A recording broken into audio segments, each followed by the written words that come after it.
Christian meditation, self-denial. If any man will come after me, let him deny himself. Matt 16:24.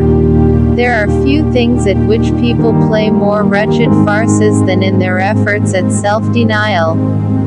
Very few seem to have the remotest conception of what it is. One does without meat on Fridays, eating fish instead, and thinks he has denied himself in a most commendable way. Another gives up social dissipation for 40 days in Lent, and is complacent over the merit of great self-denial. Others make themselves miserable in various ways, inflicting pain, making useless and uncalled-for sacrifices, as if God were pleased when they suffer. But these things do not constitute self-denial. There is no merit or virtue in giving up anything, suffering any loss or pain, or making any sacrifice, merely for its own sake.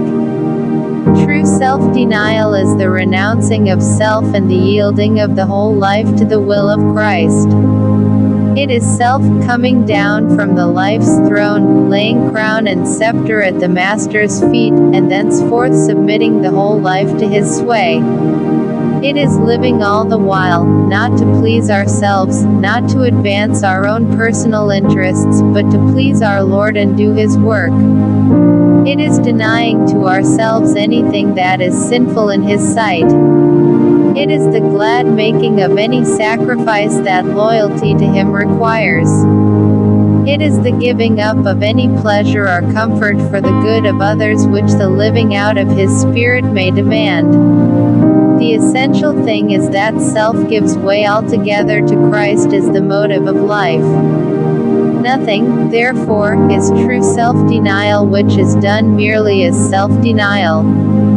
True self-denial, like all other traits of Christ-likeness, is unconscious of itself, wisps not that its face shines.